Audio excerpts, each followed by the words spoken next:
Hi everyone, good evening. Today we're gonna be continuing our texturing methods as we have done on the previous episodes with a very special technique that has been very impressive when you look at the end results, but it has also been kind of unknown because sometimes you use tools that they are not supposed to be for texturing, but nevertheless they produce a spectacular result. And as you may have noticed, today's episode is called Morph Texturing. So we are going to be using morphing for texturing, and I think you're gonna be very satisfied when you're going to go through all the material and reproducing what we are going to be showing today. So I have some examples for you today. So here we are. First of all, morphing, metamorphing has been used. Actually, its first purpose is to say transform an object to another object. Okay, and the byproduct of this is that together with the geometry of the object, you have its surface is transformed, and you have it in a very tidy way. So your texturing is not spilled away. It's not say carried away by the transform, but it stays where it should in relation to the mesh, to the geometry that it should be clothed around. Okay, so the first example I want to show you is bending wood, actually. So this is a cube. Actually, it's a rectangle. So what I've done is I've told it to have a texture like wood. Okay, and using the same geometry, I've produced another object that is the same in points and let me show you here. Let me show you here. So it has the same points, the same polygons, but I have actually bent it so that it will be that we will produce this transformation. We go through every step here. So let's say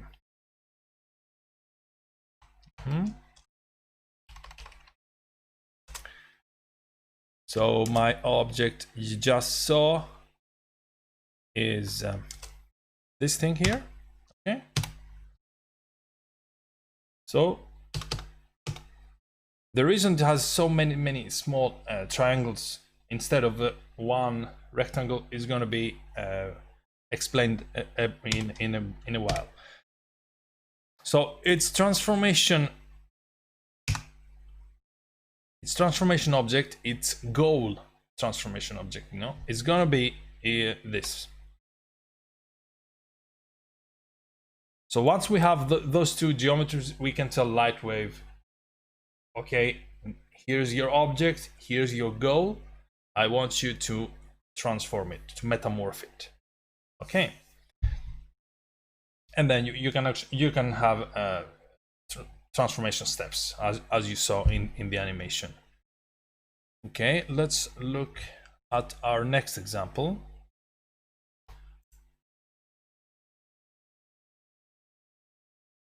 This is the first one we saw earlier.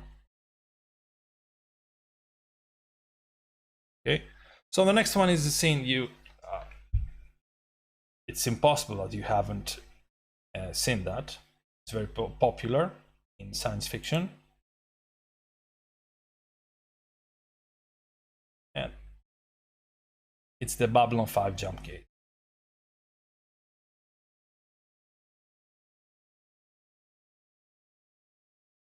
This is also a product of metamorphosis. So in this sequence of objects, we have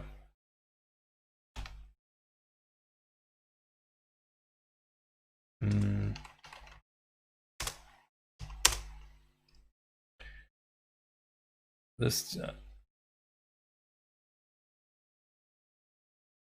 We have actually this. I don't know if this has been done by the studio itself or by a fan. If it's reproduced by a fan, but this approach involves having a rectangle here that is subdivided in lots and lots of triangles. For the same reason I had my wood piece earlier, in lots of triangles. So this is the source, and the end object, the end goal is this. So you can see this resembles this is actually our jump gate. Okay. So why do we go through this and we don't model this instead?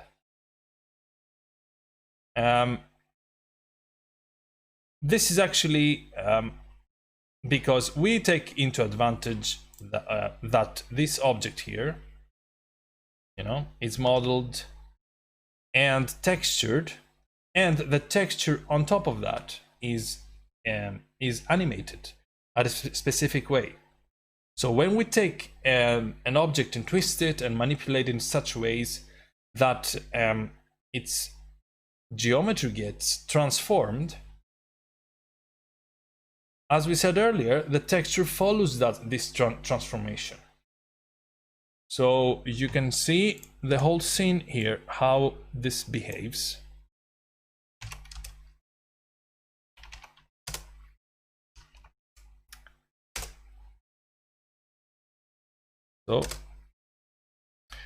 So here we have our scene. Okay, this is the jump gate getting fired up. So let's say I want to see how this happens.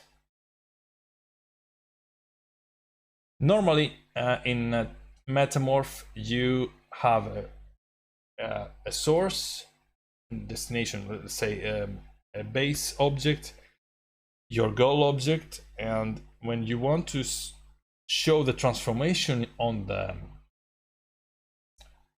scene, on the, you know, on the screen, you go from 0 to 100%.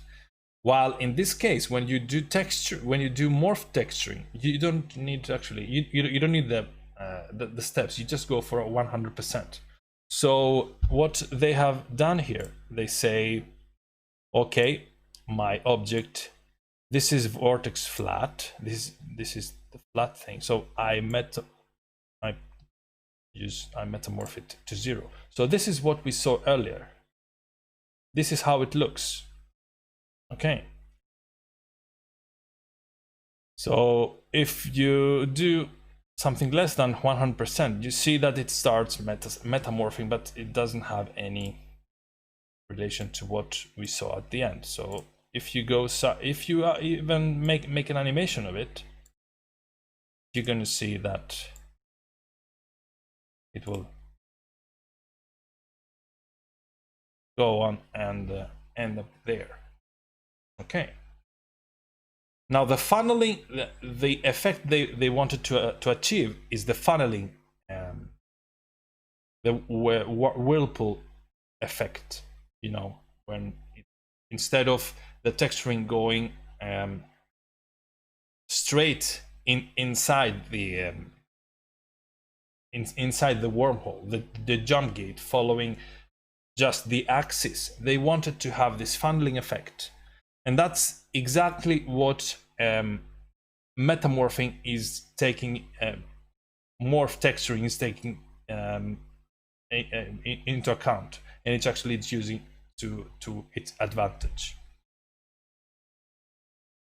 So let's see that again.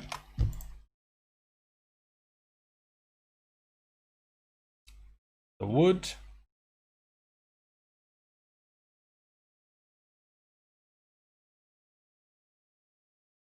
And the jump gate. So you can see the funneling. It's quite. It follows the geometry.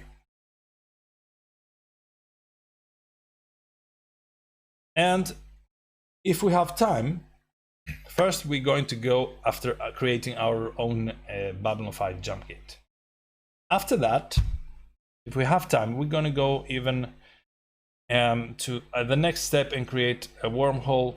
You know, as I know, I just made something like this one.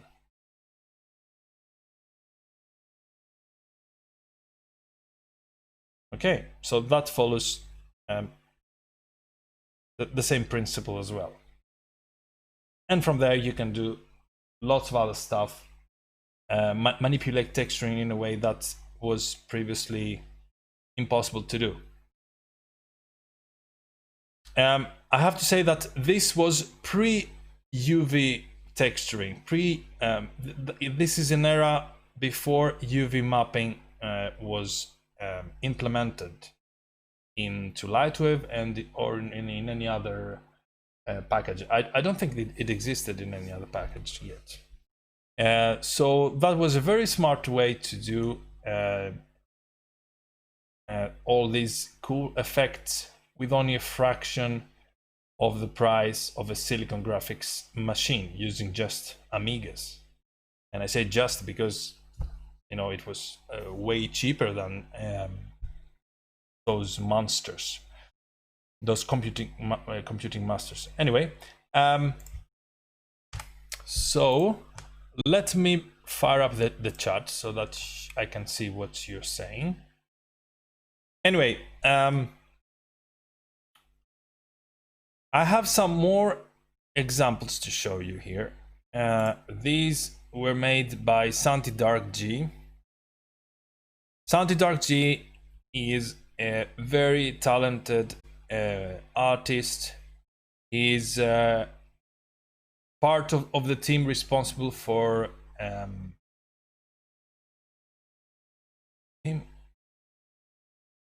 Last of Us #2. So he's also an Amiga user since the 90s. And we were discussing this technique, and he actually made some small videos for me to show you that he incorporated in his workflow using other programs as well. So just let me find them. Ah, great.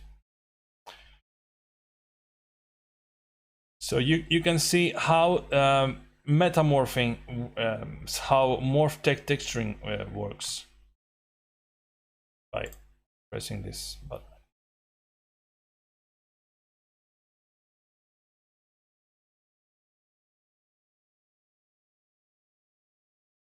So here's a spaceship he's made that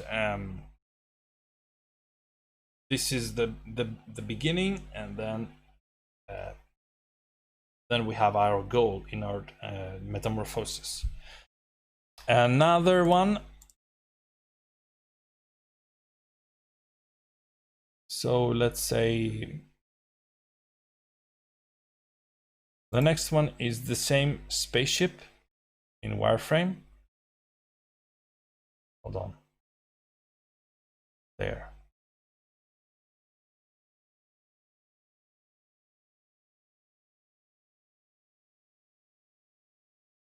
Just let me there.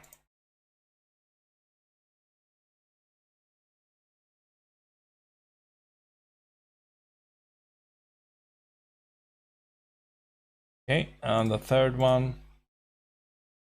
This is very impressive because just let me resize it properly.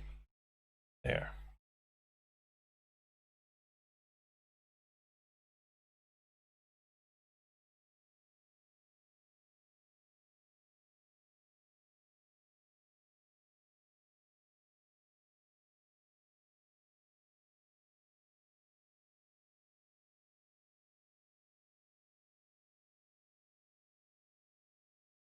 So these are all done in Lightwave actually.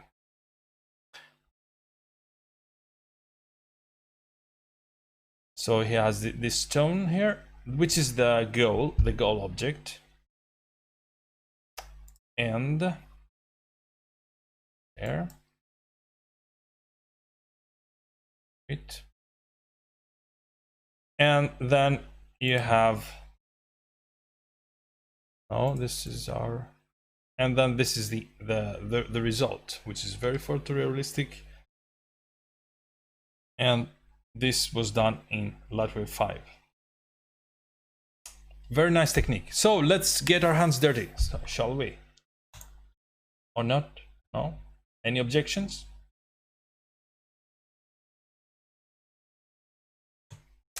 So let's go to Lightwave. We fire up Lightwave. And let's build our own wormhole, our own jump gate first, by Babylon 5 jump gate. So we go to modeler, and first thing we have to press O for options and change these polygons requester here to triangles. So a triangle is the most basic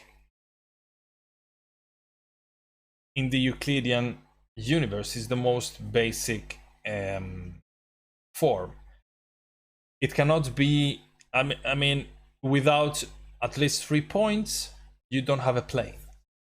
So the other thing that triangles can never be is they can never be degenerate polygons.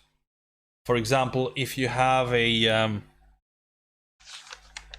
say if I have a rectangle, 4 points, but at some point it gets deformed into this. So, and you have only one polygon to in your form, then it gets degenerated, and the renderer gets frustrated, and it doesn't render it. However, a triangle is the only the lowest level of that the polygon can be. So that is why since we are transforming, and besides transformation, we can also this is applied in character animation, in bones. When we incorporate bones in our animations, you know, in our forms, they have to be triangles. Okay, so that is why we are choosing triangles here. So every polygon we are going to be creating from now on is going to be based on triangles, not quads, LR, multi-point polygons. So we press O, we change into triangles, and OK, and then we create a cylinder. We create a cylinder by pressing disk, and we bring up our requester, and we put the following values. Our sides we want to be 32. Our segments we want it to be 64. Our bottom is going to be 0, and the top is going to be 9 kilometers. You gotta make a jump gate, you gotta make it big, you know? You don't know what's coming out of it. So the axis is going to be Z. We're going to be making our cylinder towards the depth. Our Z axis, which is the depth axis, as we define it.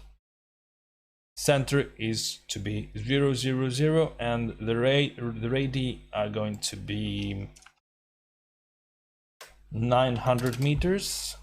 Here, the same goes for the y-axis, 900 meters, and we don't actually care about what's going to happen here, so we just leave it at 0, because I'm going to show you, because since we have chosen the z-axis, this requester here has no meaning whatsoever. Okay, It would have meaning if we had chosen another axis. You can experiment more at home so that you can see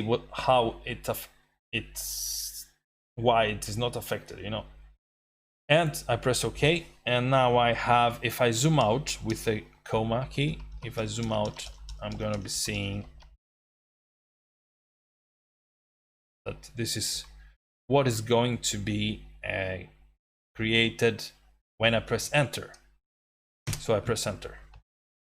I press space, then release my tool, press A to focusing my view, all my views on the object, and let's do a zoom in so that just to see what exactly we made. And this we can start our preview here by pressing D and the preview type moving let's say static solid, to see what we did. So this is what we did. I have just one note here. The previous approach on the Babylon 5 jumpgate we saw earlier was about having a flat quad and then bending it into a jumpgate, etc.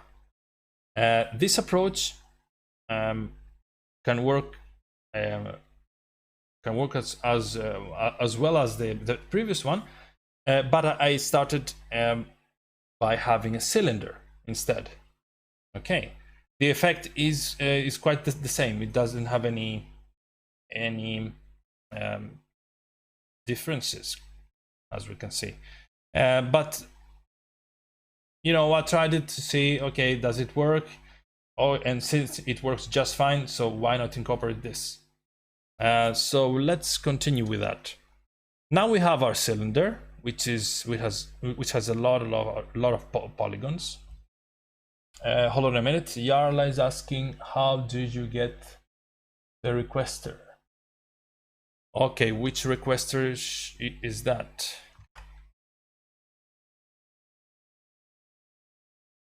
Just let me see. Why does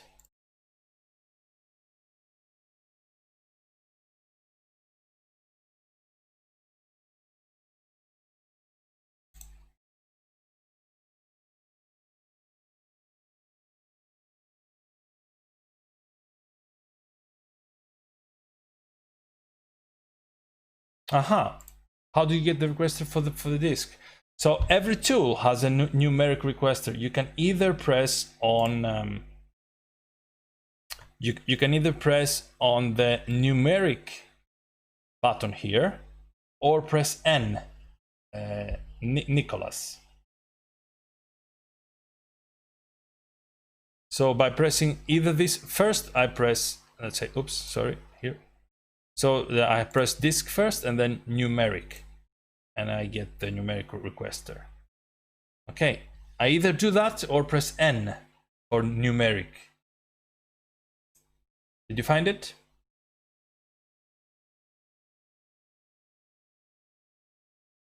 Great, no problem. So when we are done with the creation of our cylinder, okay, as we can see here, there are some polygons we don't need. So namely this here, and on the other side, this here. So we don't need them, actually. Okay, so we are going to get rid of them by choosing them just like this with my left mouse button. I keep my left mouse button pressed and do a couple of turns on my polygons so that I can select them. And having selected them, I just press delete. So they have disappeared. So I only have the body of the cylinder, not the edges. Having done that, I see now that my polygons are facing towards the wrong side. So I just flip them with F. So pressing F makes them into this. So let me zoom in to show you. Okay. So if I go on a bit now, see? So that is the side I want them to be facing towards. Okay. And now is the time where I surface them. Let's say, okay, I want you to be called jumpgate. Okay, I press apply. I'm going to be doing the rest of that in layout, and then I save my objects as, say, my jumpgate. And actually my let's do that. My jumpgate, enter, and now it's saved. Now at this point we are going to be changing our base object. So we do a resave at once, but with another name. So I go to my jumpgate and I saving again with, but by the way, I pressed Shift S to bring out my save as requester. Okay, so the next instance I'm going to be saving will be called, say, Morph. So my jumpgate Morph, enter. So for the time being I have two identical objects, but the second object is going to be changed so that it will look like a jump gate.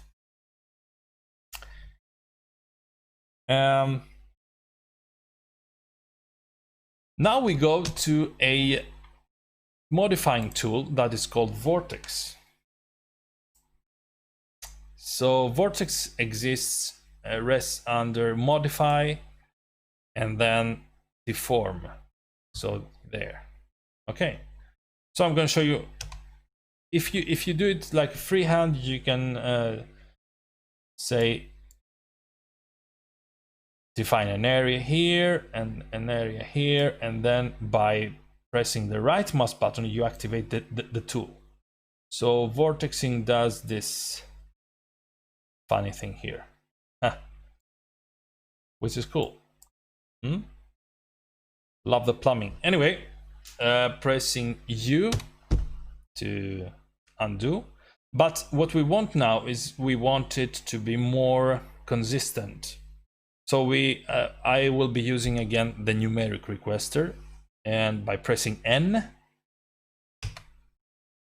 November, and I have another requester here.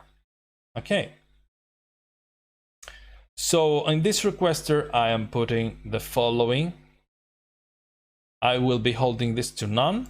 This will be none again. Not again, this is the first time we're running Vortex anyway. And the radii will be 4 kilometers, 4 kilometers. The z-axis is going to be 20 kilometers. And our center is going to be 0, 0, and minus 10 kilometers. Now the angle is going to be minus 500 degrees. And our center is going to be 0 for everything. Since I've made my object to 0, 0, 0 as a point of origin, then I have only to choose 0, 0, 0 as the center here as well, unless I want to do some other fancy stuff. And pressing enter gave me just, you know, another result than the one I wanted to have. I press undo again, and I might have forgotten my axis. Yes, the axis here has to be Z. So apply, and right now we have what is going to be creating the funneling effect. So I twisted it. If I go towards it, you know, if I zoom in towards it, I'm going to see that the geometry has been twisted. So that's what I wanted to have. Okay. And I press A for refocusing on all my viewports, and then I go to another fancy tool here called Tapper 1. Anyway, Tapper 1, and I do my numeric. I bring up my numeric requester again. And what do I have here? I have my axis is Z. The range is automatic. My sense is plus. And my factor is 0.05. So there, apply, and now it starts becoming more like a decent jump gate. Okay, press space for releasing my tool, and then I stretch a bit. I have to actually stretch by modify and stretch. I wanted to do something like this, like B5 jump gates are, no? So, but I want to have fine control over it, so I do a numeric stretching as well. I press reset first, and what I just want my jump gate to be stretched towards the x-axis. So I think I have 1.5. So I leave everything else in their default values. There. Okay. So here's my, hold on, there. Okay. That's the geometry. That's just the geometry, however.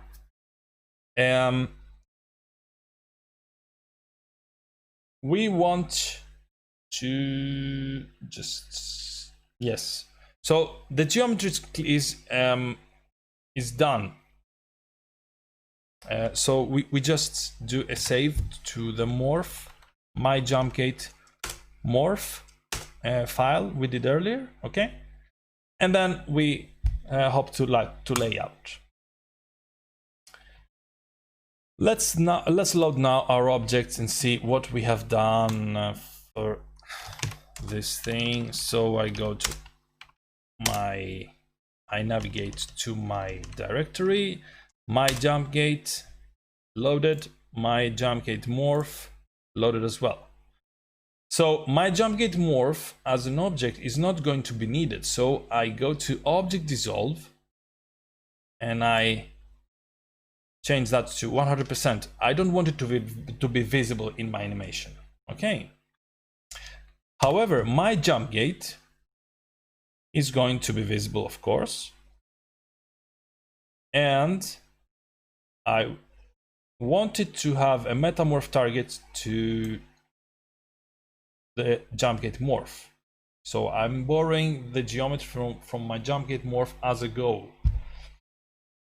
And if I want to see it, you know, complete, I just I just change the metamorph amount to 100% and see what I have done. Oh, this looks like a very decent jump gate. Okay. So there. Anyway, if I press If I press F9 here, now I can see this is a very crude surface. It has nothing to do with what we want to do. So now is the time where I want to be making my funneling effect as well as my transparency masks, because in the beginning and in the end I want to fade out, say like I want a fading out to be happening towards the edges of the z-axis. Okay.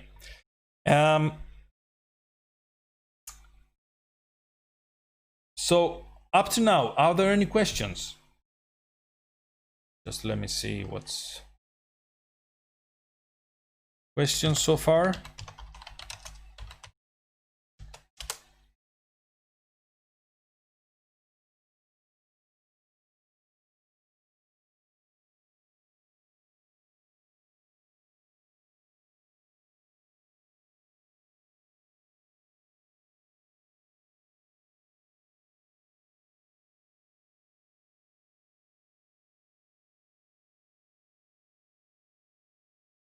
Okay, we go on then. So now I'm going to be okay, great. So we go on. So now we have to make our say we go to we will make our transparency maps. So we are going to be needing some nice gradient effects. So that's what we will be doing right now. So I'm going to be doing some black towards white, towards black, and transitions as gradients. So what? Oops, sorry. Oh, that's enough. That's far enough. Yes. Okay. So let's see. I want to now. This is not. Let's do some dithering here. There. I think that is great. So this thing, this is a true brilliance. It can manipulate 24-bit and Hamate images, can create them and so on. And what I'm doing right now is I am inside the ranges requester. I'm choosing colors for defining new ranges so that I will be able to use them as, say I want to do a rectangle. So now I have a range of the selected colors I've defined in my range. Okay, so what we will be, actually one moment please, there. So what we will be doing right now is I want to define a line, say a small image here that will be beginning from black towards white. Then I want to be having it white almost up to there, and then it's 1/3. The remaining 1/3 is going to be fading out again towards white, towards black. And this is a nice way to visualize transparency, because actually we are going to be inverting this image. So just let me show you what I mean. First, let me withdraw a say from here up to here. I'm drawing this white region here. Okay, this will be my white region. And then I activate the ranges, and I'm telling brilliance, okay, I want to up to here. So let me see now which direction. I think it's this one. Yes. So now I've defined the front edge of my image map to be from black to white, and the same, this is the same I want to be doing here. So I'm choosing carefully there the selected one area, then I'm defining the direction of my range. So this is adequate. Okay. Now this is my transparency map. When I apply it to the object, it's going to be saying the opposite of what I want to do, because white is translated to 100% and black is translated to 0%. But we are not going to be worrying about that right now. We actually, this helps to visualize that I want my jump gate to be transparent on this edge, then being opaque after a while, and then having a transition towards transparency again, towards black, towards space. Okay, so we save it just like that. We don't have to worry about that right now. So let's save it as a brush here, grabbing this thing. No, sorry, wrong. So just save a brush there. Yeah. So with this selected, I just press save, press 24-bit RGB, and then volumes, 3D. I go to webcast, episode 9, images, and do my jump gate trans map IFF. Okay, so this is done. We quit Brilliance and load our image into Lightwave.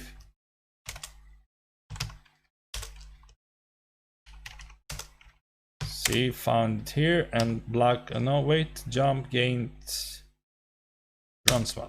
Yeah, so this is how Lightwave sees it. So, but before we apply it, we have to prepare our object. So let's say I have my jump gate object here.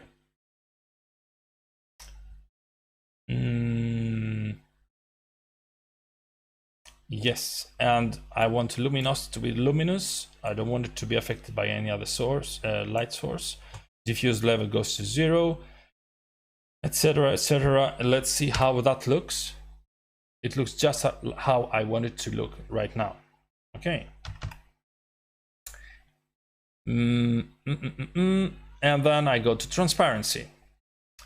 I press T for texturing, and then planar image map. And this is kind of, this can be kind of strange, because since we have a cylinder, it would be wise to choose like a cylinder image map, but no one forbids us to choose otherwise. So we're going to be using a planar image map. And I am doing that because the plane, what I want to do is I'm having, let's say I have my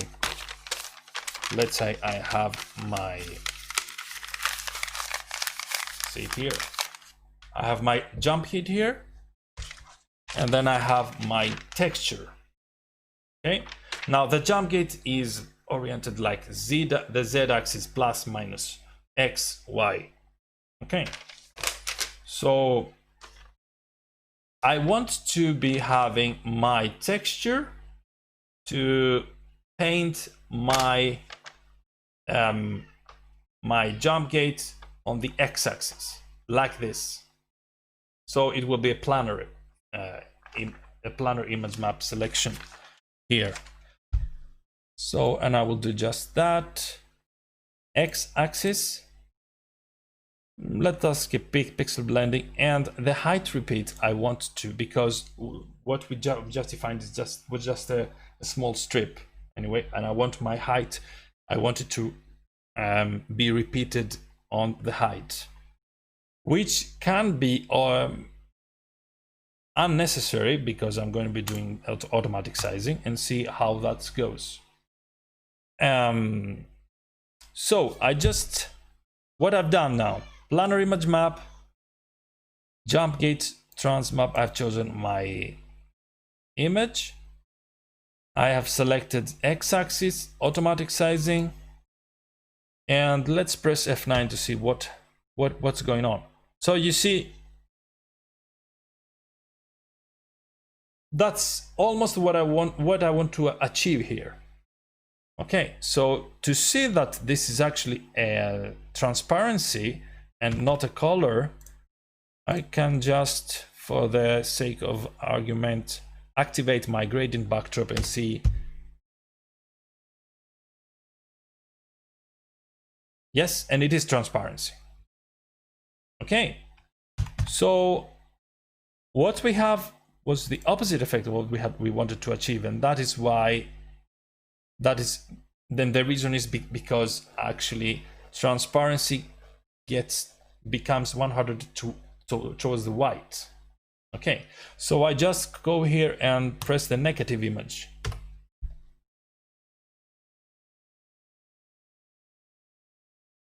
And that's what I wanted to achieve.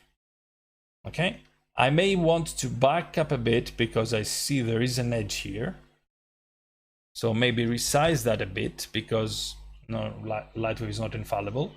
So texture size, and I want my Z axis to be smaller. So I just to go for 8,900 kilometers.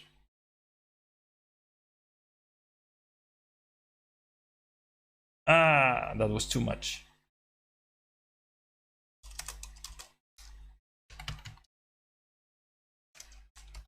Oh wait, 8,980.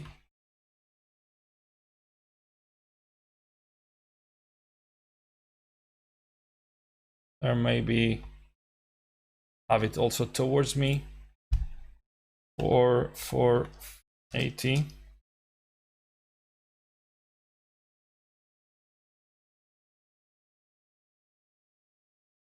Yeah, I think that's okay. I can also go back to brilliance. Let's go back to brilliance and see what's going on. So yes, I'm painting. Anyway, let me go from the beginning. So clear this as well. And do my range.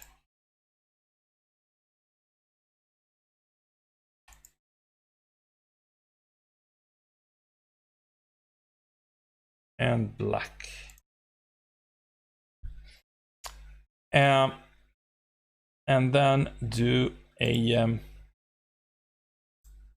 filled polygon there, and linear. I want it to be linear.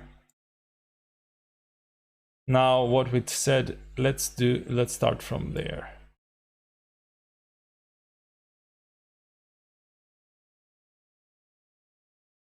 There. So then I do some white. Do a white area here. There. Perhaps I want. Hold on. Clear again. We start again from the white area as said earlier. There. Begin there. Up to here. Okay. And then choose my linear.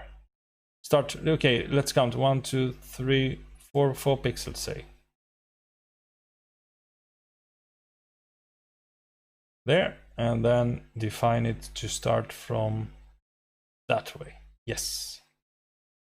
So likewise, the same goes here. I leave some pixels to be totally black. And there. That's more like it. So let me do the brush, take it as a brush,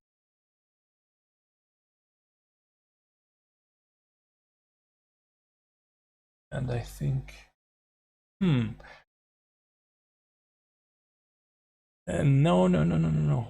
just 1 minute. Yes, now I remembered.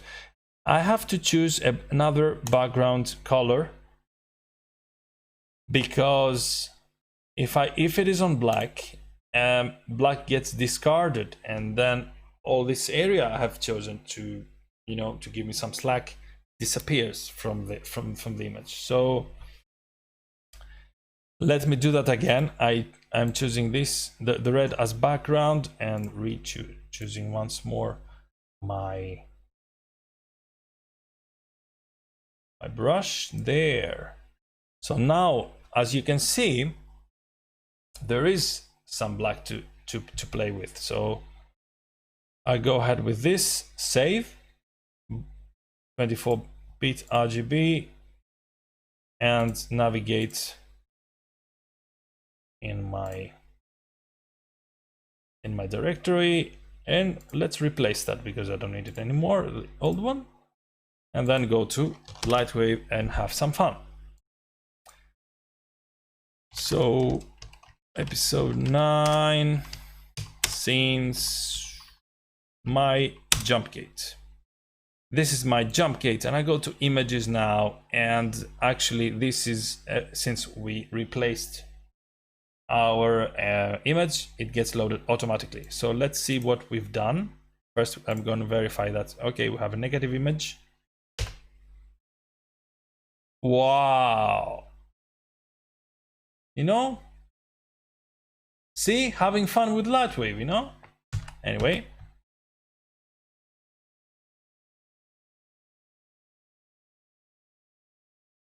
Automatic size. No, come on. Really, Z? No, wait. Transparency, remove transparency. See what's going on here. Yes. Correct. Jump gate, images. Jump gate, transparency, image. Plan transparency. Planar image map, as we said. X-axis. Jump gate, trans map, automatic sizing, and hope for the best. What is this?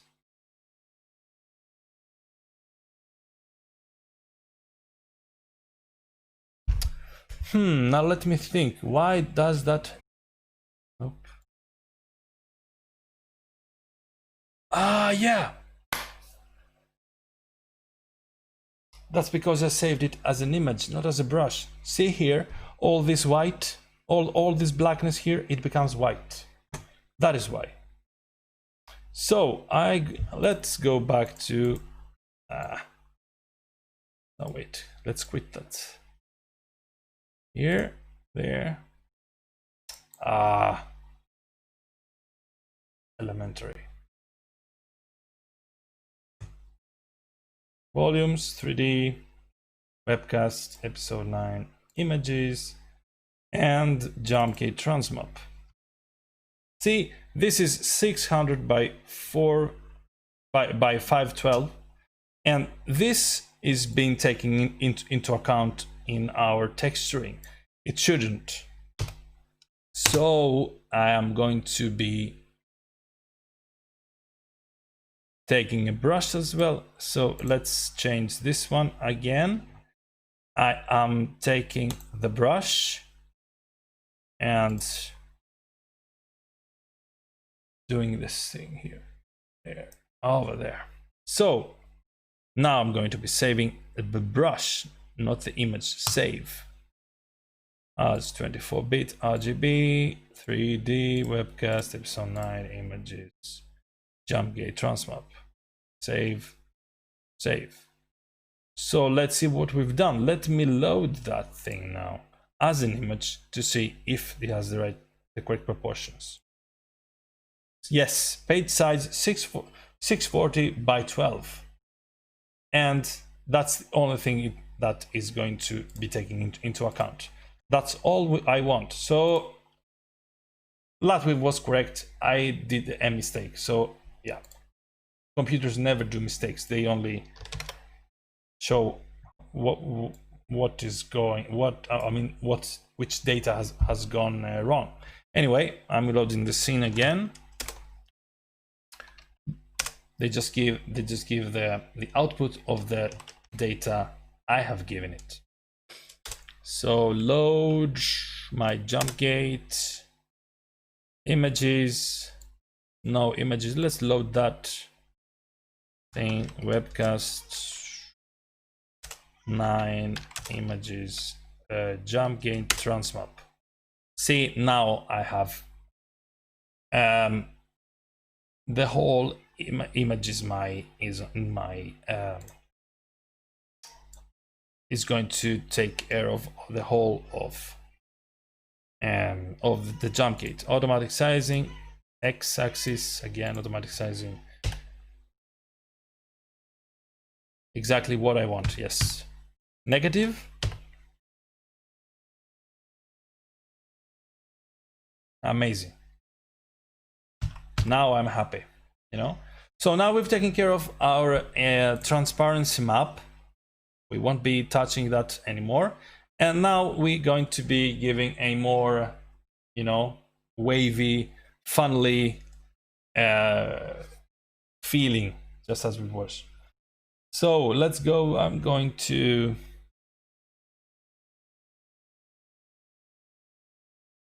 exactly. Let me metamorph it.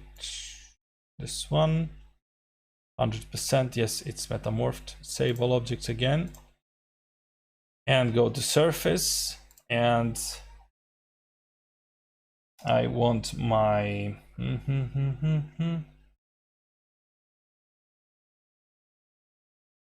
Let's do a 0, 0, 0. And see how it's going to be faring.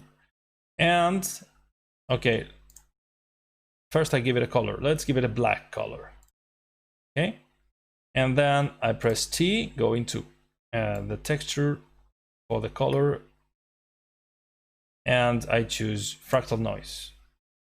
I change frequencies to 4, contrast I can leave it as it is, and then I give it a bluish, something like this, which would be appropriate. Okay, the size is also important. I give it a 25, 25, and 130, since it's the z-axis that has the depth of the jump gate. And press 9 and see what we've done.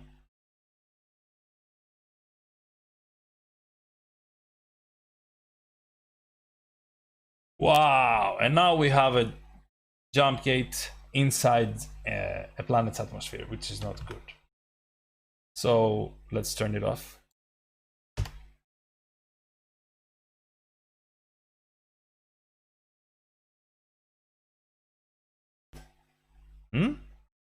So this thing is going to be animated like a funnel, and let's do just that, so that to see if that stands. So I go back to my color texture for the jump gate and press velocity, and I want it to be traveling towards the z-axis. So let's say I give it a minus 15 meters per frame. There. Save all objects. We never forget that. Save our scene. Let's put some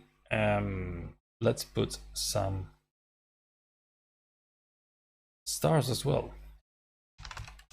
I have some stars here. Objects, random stars. There. So, and see the stars here, they're loaded. And yeah, let's see what's going on.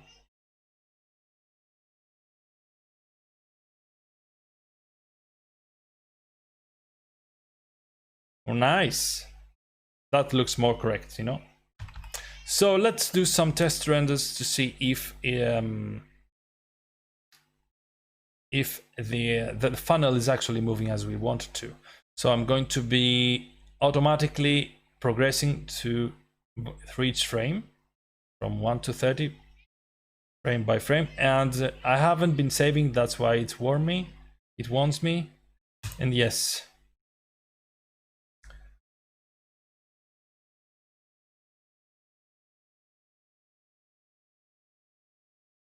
so this is frame 1. Let me wait a bit. Let's change. Yeah, and it's moving as I wanted to.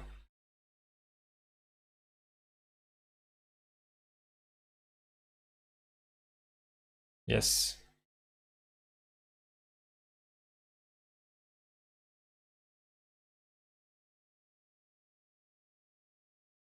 Yeah, that's great. Great stuff. So that was it for today. We had some delays due to technical image problems. Anyway, I mean, we learn from by our mistakes, you know. It's always a learning process, and it's interesting actually. So that was it for today. Please, this I know it starts getting exciting now. So have you, if you do any, if you create any jump gates, just post it on the forum, on the Amiga Raytracers forum, so that you know, the rest of us will be enjoying what you created. And just let us know if there's any problem on the forum as well, or you can mail me and I will answer as soon as I have the time to do. If you want to support the course, there is you can, first of all, you can become a supporter on Twitch. I think you've already followers, because otherwise you can't watch the course. But you can do a one-time donation on PayPal, or either a monthly donation being a patron on patreon.com. So all links they are on the Twitch about page. A big shout out to our patrons and supporters: Yarla, Midwan, George Sokianos, George Walker Sokianos, and Anthony Jarvis. Thank you. Hold on, no, just let me stop me there. Do you have any questions so far?